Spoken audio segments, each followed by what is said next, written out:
Hello mga ka-wanderer! Share ko lang sa inyo my own recipe ko ng chow fan rice. Chow fan is a Filipino-Chinese fried rice dish prepared with leftover rice, stir-fried with meats like pork or beef together with vegetables.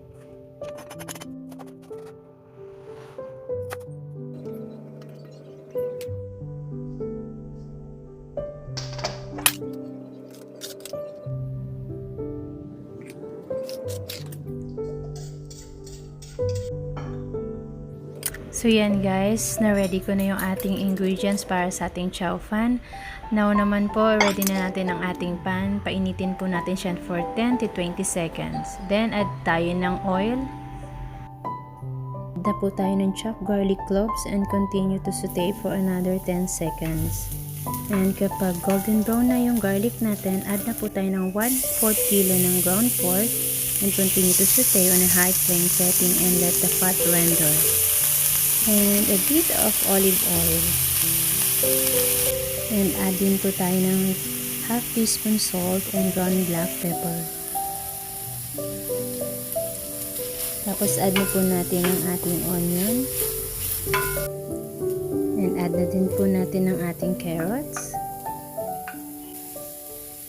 And add na din po natin ang ating fresh black fungus or tengang daga kung tawagin sa Tagalog.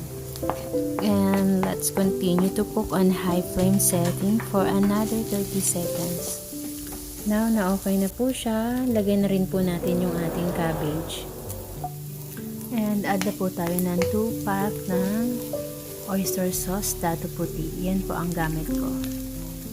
Alam nyo guys, kung nandito kayo sasabi ko sa amoy pa lang for sure, sobrang gugutumin kayo sa sarap. So guys, kung alam nyo pong luto na siya, set aside na po natin siya. Then, i-ready po natin yung ating pan para po sa ating scrambled egg. So, ito na po, scrambled egg na tayo guys para sa ating chow fan rice. 4 to 5 eggs lang po yung ginamit ko dito. And then, add na po natin ng 1 bowl of leftover natin na rice at yung ating ginisa na ground pork with vegetables.